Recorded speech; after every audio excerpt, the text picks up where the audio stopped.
Saudara-saudari yang terkasih, selamat pagi.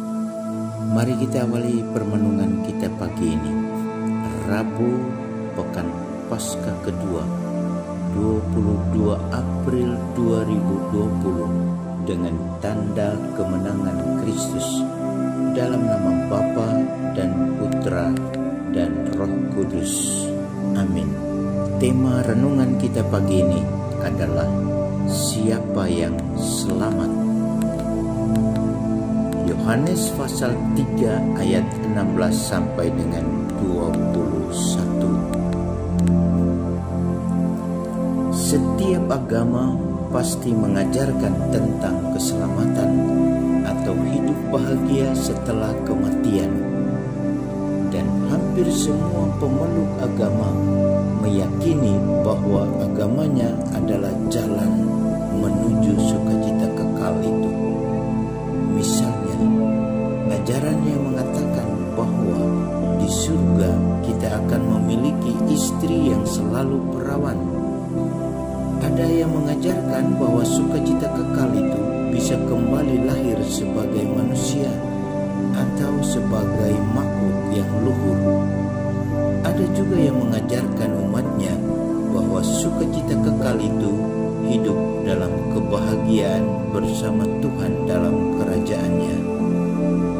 Jangan tanyakan mana yang benar, dan juga jangan diperdebatkan, karena semua orang, termasuk yang mengajarkan tentang surga itu, belum pernah ke surga, atau bahkan mungkin tidak akan ke surga.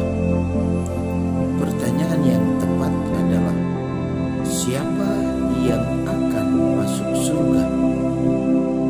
Pasti setiap pemeluk agama memiliki kriteria masing-masing. Namun bagi kita orang Kristen, kriterianya sangat jelas, yakni percaya kepada Kristus sebagai jalan kebenaran dan hidup kita.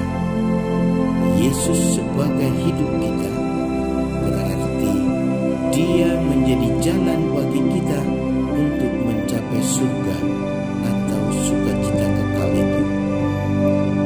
Pasti banyak perdebatan, tetapi jangan mau berdebat, sebab semakin kita berargumen dengan cara kita masing-masing, semakin kita menjauh dari sukacita kekal. Kita akan saling menjelekan, saling memojokkan, dan saling menyakiti. Padahal semua ini menjadi halangan bagi kita menuju kepada keselamatan. Maka jelas yang suka menjelekan orang atau keyakinan lain, saya secara pribadi katakan hampir pasti tidak akan mengalami sukacita kekal. Karena sukacita kekal bukan sesuatu yang terberi tanpa usaha, tetapi harus diperjuangkan. Bukan sesuatu yang hanya sekedar mengucapkan kata-kata pengakuan iman, tetapi juga harus dihidupi dalam relasi sosial yang tak terkotak-kotakan. Jika hanya iman, mengapa Tuhan mengutuk kejahatan? Mengapa ada ajaran tentang neraka jahanam bagi orang jahat? Masa seorang penjahat di dunia ini bisa selamat atau masuk surga kalau dia tidak bertobat dan menjadi baik? Santo Yakobus katakan, iman tanpa perbuatan pada hakikatnya adalah mati. Yakobus pasal 2 ayat 17. Artinya, sebesar apapun iman akan Tuhan, tetapi kalau tidak diimbangi dengan perbuatan baik, kita tidak akan mengalami sukacita kekal. Mana perbuatan baik itu? Mencintai Tuhan dan sesama kita seperti kita mencintai diri kita sendiri.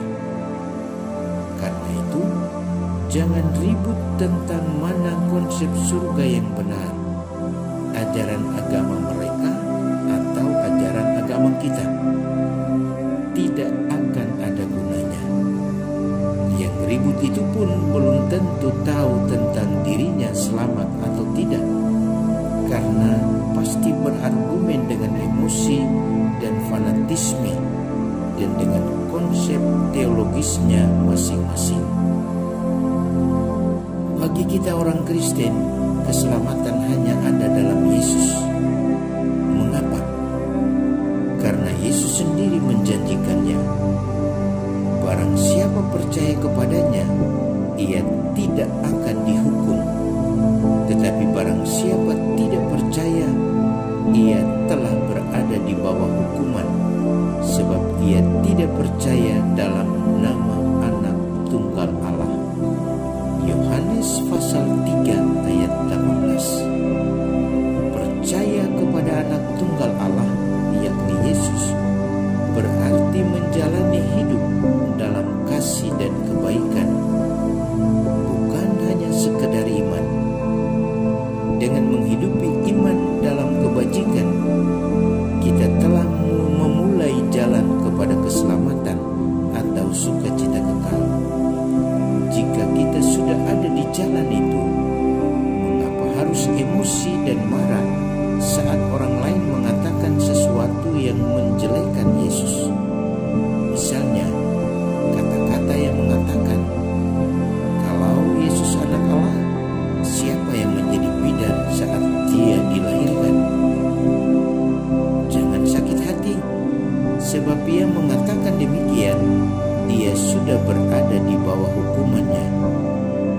Yakinlah bahwa Tuhan yang hidup tidak akan menutup mata.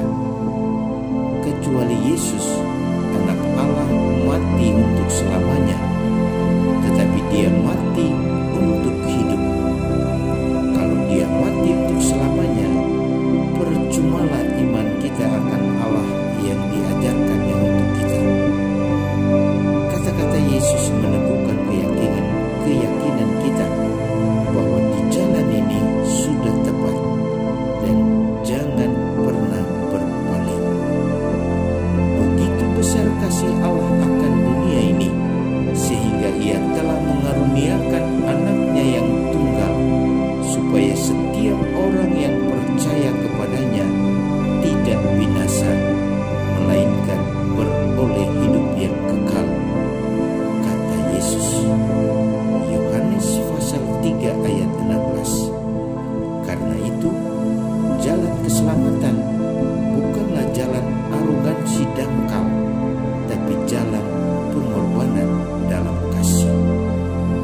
Kita bercermin pada Sang Sabda yang mengatakan, Allah mengutus anaknya ke dalam dunia, bukan untuk menghakimi dunia, melainkan untuk menyelamatkannya. Yohanes pasal 3 ayat 17. Saudaraku, jika Anda sudah berada di jalan yang benar, mengapa Anda meragukan kebenaran itu? Salam Kornovo, hati baru. Dia yang adalah putra tunggal Bapa dan menjadi jaminan keselamatan kita, selalu memberkati kita semua dalam nama Bapa dan Putra dan Roh